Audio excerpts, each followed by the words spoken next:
ko lang, Sen, nabalitaan niyo ba itong nangyari po kay Yusek Catalina Cabral? Ano ha? Kahapon po ay ang balita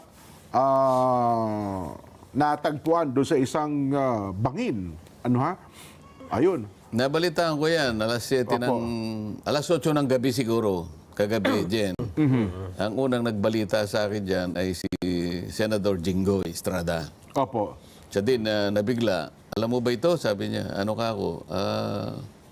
Natagpuan daw na wala ng buhay si dating Yusek Catalina Cabral.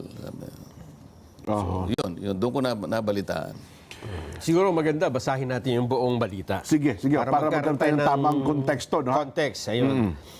Ang ulat po dito ay nakita siya sa gilid ng Buwed River sa Cannon Road. Unay walang malay at hindi ho nagre-respond. Nakuha siya namang rumusponde na hating gabi. Nadala pa sa dineklarang patay ng doktor na si Gian Frances Salinas, 12:02 ng hating gabi. Ang driver naman po ni Cabral, ang pangalan ay Ricardio Muñoz Hernandez, siya ang huling kasama ni Cabral. At sa kanyang kwento, binabagtas po nila ang Cannon Road mula Baguio nang magsabi si Cabral na ibaba siya sa Purok Maramal, Sitio Camp 5 sa Barangay Camp 4 alas 3 ng hapon. Nagsabi niya ito na iwanan lang siya doon. Pero dalawang pangyayari ito. Una ay dumaan sila sa lugar, bumaba sila, pero sinita sila ng pulis. Opo, pinalis kasi medyo mapanganib daw po sa lugar na yun. Ang sabi ng driver, bumalik sila sa may malapit sa hotel, kumain, at nagpunta sa hotel. Bago bumalik ulit rito. Doon sa site, sa area pa rin yun. Ibig sabihin, 2 beses sila pumunta. At yung sa second time, dito na nagpaiwan si Cabral. At sabi sa driver, balikan mo na lang ako. Nung pagbalik niya ng bandang alas 5 na ng hapon, hindi na niya makita si Cabral. Bumalik si Hernandez sa hotel kung saan sila naka-check-in. Wala din daw po doon Kaya bumalik siya sa Cannon Road View Deck kung saan ng Station 8 ng Baguio City Police Office. Humingi na siya ng tulong. Kasi gumabi na madilim na. At dahil dito, tumulong po ang pulis sa paghahanap at doon nga po nakita, doon sa site, sa ibaba, 30 metro mula sa riverbank ang katawan po ni Cabral bandang alas 8 na po daw ito ng gabi. Hindi pa malinaw kung bakit inabot ng 4 na oras bago iniakyat ang katawan ni Cabral sa kalsada. Baka nahirapan. May mga report din na nagsasabi na nahulog si Cabral at ito ang sinusundan ng investigasyon sa ngayon. Ang Office of the Ombudsman ay nag-utos naman na lahat ng gadget, ibig sabihin, mga cellphone o kung anumang computer, laptop, ay ingatan. Ito pong lugar kung saan daw po nagpaiwan si Cabral ay isang populated area. May mga tao yan sa paligid. Malapit ito sa isang nasirang rock shed at sa rock netting project site na in-inspection ni Pangulong Bongbong Marcos noon, kasama si Mayor Benamin Magalong. Iniugnay din hindi na ito, background na ito O yun po ang pangyayari. Pero base sa paglalahad mo, Nelson, parang gusto niya talagang pumunta sa lugar na yun Bumalik pa Opo. Una, tama ba yung sinabi mo na binawalan sila ng pulis sapagkat mapanganib yung lugar na yun? So, umalis nga. Opo. Tapos sabi mo, bumalik uli. So, ibig sabihin, parang gusto niya pumunta talaga sa lugar na yun. Pangalawa, napansin ko, sabi na bagit mo kanina, bumalik yung driver para balikan siya, di ba? Kasi sabi ni, iwanan mo ko, pero balikan mo rin ako. Oo nga, pero hindi ba niya hinintay na dapat tatawag? O, balikan mo na ako. Di ba dapat may... Usually, ganun mo Hindi ba dapat tatawagan ka? O, balikan mo na ako rito. Nasaan ka na? Ang tagal-tagal mo naman. Ayun nga. So, bakit kagad bumalik yung driver nang wala pang pasabi?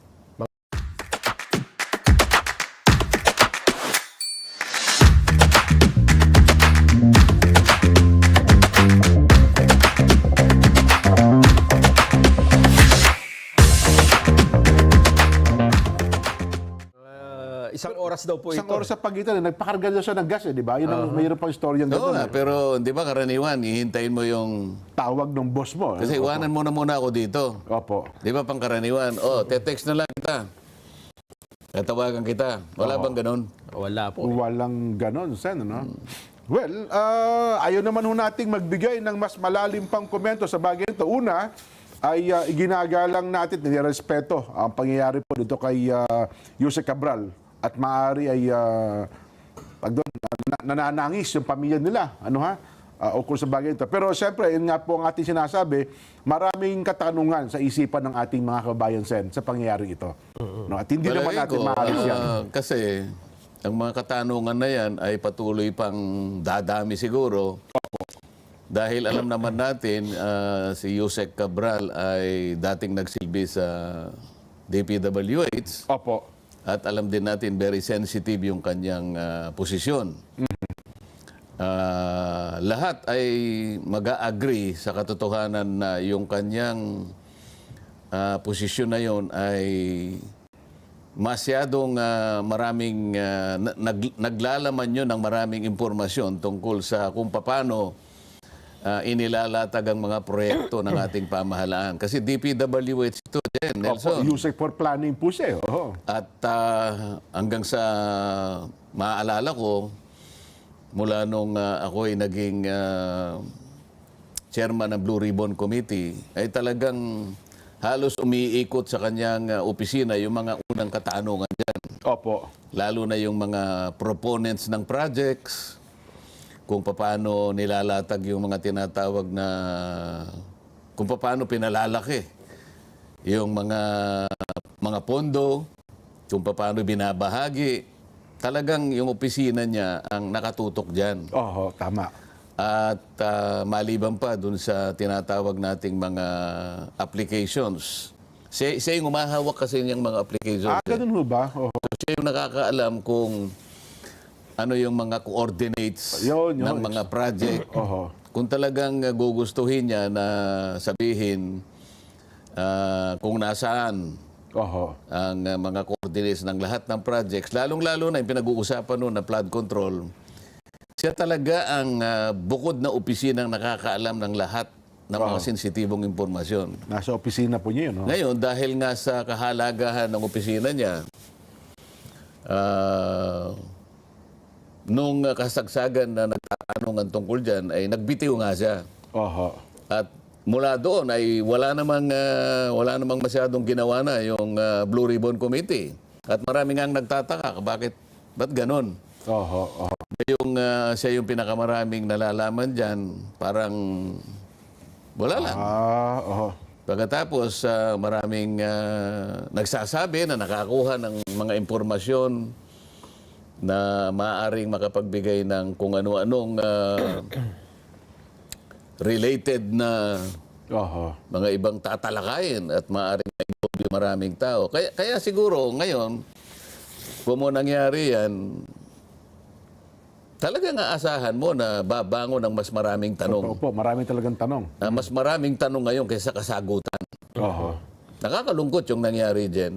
Ako, unang-una, dahil kakilala ko naman siya, sa trabaho ko sa Congress noon, sa mababang kapulungan, hanggang sa maging senador ako, may pagkakataon talaga na nagkakausap sa mga hearing. Opo. Kaya kilala ko naman siya ng personal. Ayun. Oh. Kaya hanggang sa ako'y maging Blue Ribbon Committee, nasama nga siya sa unang mga pagtatanong dahil nga sa sensitibong pwesto niya sa DPWH. Oho. Opo. O ngayon, nangyari nga ito, inaasahan natin na marami talaga yung magdududa Tama. sa nangyari sa kanya. At lalo pa nga, naalala ko, di ba, dapat nakatakda sa humarap sa ICI. Sa di ba? ICI noong December 15, Tapos hindi rin siya pumunta. No? nakarating. Wala rin pasabi kung pupunta o hindi. Kung maalala ninyong dalawa, naging guest natin. Si Kong Lian Libiste po. Si Kong Lian, anak ng aking kumare. Opo. At mula sa kanya ay nagsabi siya rito at dito niya unang inilahad Yes. na meron siyang nakuwang mga sensitibong impormasyon na binigay mismo ng opisina ni Secretary Yusek Cabral, bago pa nangyari Opo. itong pinag-uusapan natin. Opo. At nung hinahanap ka rin yung computer, hindi na makita yung computer. Oo. ganun ho, Ngayon, sinasabi mo kanina na may binanggit ang ombudsman na, ano sabi niya? Yung mga gadgets ay secure. Oho. Yung Cellphone. text. Yan. Kasi sa forensic investigation, baka, ano ba ang tanong? Kasi kung may katagpo ba siya doon, siya lang ba ang kusa na tumambay doon? Bakit, ang tanong bakit 2 beses pa siyang bumalik doon sa nabanggit na lugar? Di, bakit ang ombudsman ang nagsabi nun? Siguro, ang ombudsman ang nakuha ng reaksyon. Diba dapat pulis? Oo nga, no? Dapat kasi, siguro, yung mga investigador. Opo, yung mga pulis. Kasi kung hahanap ka ng lead, halimbawa, pero ipaalam niya sa mga, mga partido ni Yusek Cabral. Opo. Sa tingin ko, hindi yung ombudsman ang nagpapanukala ng ganun, kundi yung mismong mga investigador na nagsisimula para malaman ang mga katotohanan sa pangyayaring ito. Bagay, Di ba? malamang SOP naman sa mga pulis. Siguro nakuha lang ng reaksyon ng reporter, si Ombudsman Rimulya. Ano nga? Pero doon sa punto lang, aspetong legal lang, may epekto ba ito sa kaso, sa kontrobersyal ngayong ating kinakaharap? Kung legal aspect lang po, walang...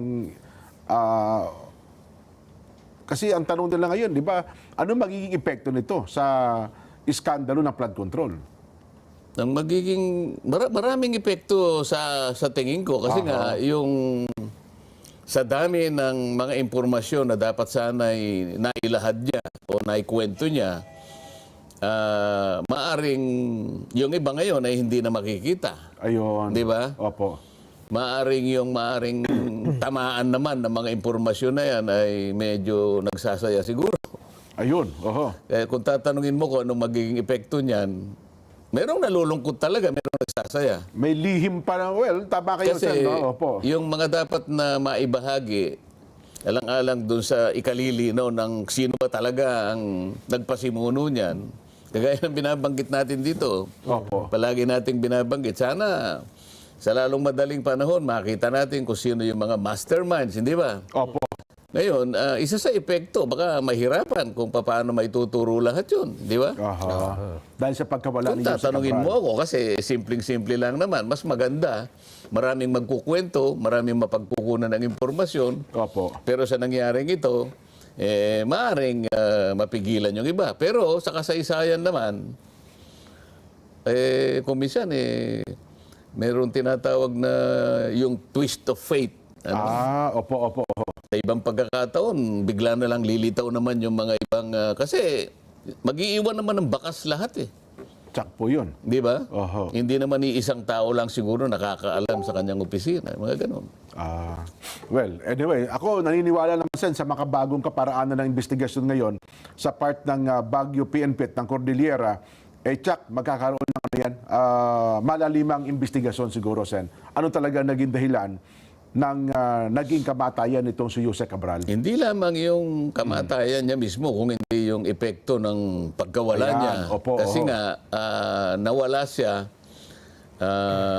habang hindi pa ganap na natutukoy ang lahat ng dapat matukoy. Oho. Habang naglalaro pa sa isip ng mga mamayan natin, saan na patungo yung mga investigasyon na yan? Ayan, Bakit opo. nangyari itong ganito? Oho. Di ba? Oho. Pero tataka ko na doon sa mga, tama ba yung video footages? Bakit binalot siya ng plastic? Parang yun? Yung parang foil? foil na hindi ko alam eh. Di ba? Hindi- Ano kayang nangyari doon? No? Ipakita mo nga direct. Ayun, yan, no? Bakit siya kaya binalot ng foil, ano? Paano niyo naman alam na foil yan? Ayan po, iba Ako, siya, no? Yung ako parang- hindi ko alam kung ano yan. Parang Baka yan naman talaga yung ginagawa SOP? ngayon eh. Sabihin, para i-preserve po yung bangka. Parang hindi naman... Well, parang ngayon lang ako nakakita ng gano'n. No? Halimbawa, na-accident, bumagsak Yung body bag, ano? Oo, yung... Ano ba, body bag lang ba yun? O... Ayun, no? Kasi parang binilot siya, no? Di ba? O body bag ba yung ginamit sa kanya? Well, anyway, no, nagtaka lang ako doon sa nakita nating yung paraan. Ay, nako. Ang sabi naman ni Kong Lian Lebiste, Oo. tungkol dito sa pagkamatay ni Yusek Cabral. Ang sabi niya sa kanyang Facebook account, yung una niyang post ay may listahan sa computer ni Yumaong Yusek Cabral ng lahat ng proponents ng DPWH insertions. Okay. May iilang may kopya nito. Kung lumabas lang ito, tapos na ang mga investigasyon. At sinundan niya after 7 hours, ang files ni Yusek Cabral ay inaprubahan ng DPWH na ibigay sa akin noong September 4. Ipinakita ko ito sa ICI noong November 18 at 19. Ombudsman noong November 26. May kopya rin ang DPWH nito. Pero mukhang sabi ng ICI, wala silang kopya nito. No? Nakita lang nila. Kaya nga raw humingi sila ng kopya kay ano eh. Oo. Ano binabanggit mo, Nelson, na si mismong si Kong Lian ang nagbigay ng mga sinasabi mong pangalan ng proponents? Yung galing kay... Yung nakuha doon po sa computer. Oo nga. Kay Yusek. Dahil nakakuha si Kong Lian ng kopya noon, Opo. ibinigay niya sa ICI. Hindi po, ipinakita lang. Ay, Pinakita. pinakita. Nung humarap siya doon, ipinakita At niya. nanghingi nga raw ng kopya. Kasi wala doon silang kopya pala noon. Noon Oo nga, pinakita niya, meron ba nga- kayong kopya nito? Nagtataka nga sila, walang kopya. Pero binigyan sila ng kopya. Binigyan daw po. Doon natin na-interview dito, Sen. Binanggit niya, nagbigay siya ng kopya doon sa ICI. Yun po yung sabi ni Total, Kong Lian. tinitindigan naman ni Kong Lian. Di ibig sabihin talaga, binigyan ng kopya ang ICI. Oh, yes. Sa mga po. tweet, Oo. alam ng ICI kung ano yung nilalaman ng computer. Well, Dahil nabigyan na sila ng kopya. maaring ganun daw po. At nabigyan din ng DPWH. May kopya, May kopya na ang rin po ang DPWH Yung original na copy, nasa kanila pa. May mga lumalabas lang angulo doon sa computer daw. May mga typo error. Kaya, mahiwagang computer. Kaya nga Kaya nung lang, mga- ang magiging problema kasi dyan, alam mo, kung pinag-uusapan natin ay usaping legal, Opo. sino magpapatunay niyan? Authenticate, ano. Yung authentication kasi ay bahagi ng pagbibigay ng probity sa isang nakakalap na ebidensya. Yes po. Kaya pagka ikaw ay may-ari ng ganong kasulatan o anumang klaseng ebidensya, lalo na kung documentary evidence, Opo. authentication ang pinag-uusapan eh. Karaniwan, maaaring ang isang dokumento may pirma ka, so ipipresenta ka sa harap ng korte at tatanungin ka, ikaw ba ang gumawa nito? Ayun. Ikaw ba naglahad nito? Ganon. Opo. Meron kang pirma nakalagay rito, pirma mo ba ito? Yun ang authentication eh. Opo. Ngayon, kung halimbawa, listahan lang ang nakita, ngayong wala na si Yusek Cabral, sino mag-authenticate ngayon na siya nga ang may-ari nung nakasulat doon sa computer? Kasi kahit na laptop niya yun, maaaring sasabihin lang ng iba, naglagay lang kayo dyan. In-insert nyo lang yan dyan, Oo. ano, mga files na yan. Ano? So, ang pinag-uusapan natin dyan, yung technical issue ng authentication, doon medyo magkakaroon ng problema dyan. So, yun pala yun. Ano? Sa akin lang, opinion ko lang ito. Maaaring nagkamali ako, pero sa experience ko bilang isang abogado, Jen, Opo. yun ang medyo problematic. Yung area na yun. Opo. Maliban na lang, siguro kung may mga personal secretary siya, Nelson, ano? May magsasabing... Yan ay talagang ano. Kami po ang nag-save niyan, kami ang gumawa niyan. Yung sinasabi nating pwede rin naman patunayan yung mga digital traces. Halimbawa. Ayan, isa po yan. Oh. Kaya naman, hindi mo na mabubura yan eh. Opo. Di ba, pangkaraniwan, pagka meron kang communication galing sa cellphone mo, ano, Ayan. ayun naman, pwedeng sabihin ng korte na kahit di mo patunayan yan eh, we can take judicial cognizance by technology, talagang galing sa iyo yan. Di ba? Forensic investigation. sir. Oo, yung mga ganyan. Tama. Ay, naku. Well, again, sana magpakaingat po ang Baguio City PNP, ang Cordillera sa bagay na ito. At yung maraming tanong sa isipan ng ating mga kababayan, Sen, ay unti-unti masagot sa pamamagitan ng malalimang investigasyon po nila. Kasi maraming tanong talaga yan. Bakit siya pumunta ron? Sino ba yung kausap niya ron? Ayan. Oho. Di ba? Pangkaraniwan kasi kung may kausap ka, ba't ka naman pupunta doon sa bangin o kaya sa tabi ng ilog? Di ba? Tama po. Ang isa pa hong ipinagtataka ng iba, mismong si Yusek Cabral ang nagsabi sa isang panayam noon pa na siya ay may phobia sa heights. So, ibig sabihin, hindi niya kaya, oo, Hindi siya, takot siya sa matataas na, matataas na lugar. O yung Tuba, Benguet, isa sa pinakamataas na lugar sa Baguio yun eh. Opo, yung mga lugar na yan. Oo, narating ko na yun eh. Yung Tuba. Alam pag nandun ka yung ulap na ano mo eh. Ayun po yung pinaka-foggy Napakalamig sites. doon eh. Opo, pinaka-foggy area po yan, Benguet. Oo. Makit ng Baguio. Ngayon, kung totoo na takot siya sa heights, ay ba't naman siya pumunta ron, di ba? At bakit, sino ba yung katagpo niya? Sino yung kausap niya? Hindi pang karaniwan yung magtatagpo kayo sa gilid ng bangin o kaya sa... At saka totoo ba yung larawan na parang umupo pa siya doon sa may barandilya ng nung gilid ng karsada? yun yung hindi yun yung sinasabi. May driver, yung picture ng driver. Picture ata nung driver yan. Totoo ba yun? Na nakaupo siya doon sa may barandilya ng... Pero yun ang tinuro kasi nung driver na dito po siya umupo eh. Barandilya ng ano yun? Yung karsada po. Yung di ba yung mga semento. Ayun na po yung cliff yung bangin. Umupo siya doon sa may pinakabakal. Batay doon sa picture na pinakita nung driver. Ay, nakakatakot naman Yun yun. na nga po. Kung ako ayaw ko ng ganun eh. Sa kabila nung kung mayroon takot sa anumang height. Well, yun So po. kaya maraming tanong talaga yan. Opo. Yun. Abangan natin sa part po ng Philippine National Police para sila ay maalis yung agam-agam ng ating mga kababayan. Ang iba lang kasi ngayon lumalabas na may parang insinuasyon na siya ay nagpakamatay. Yun ang insinuasyon na lumalabas sa maraming report.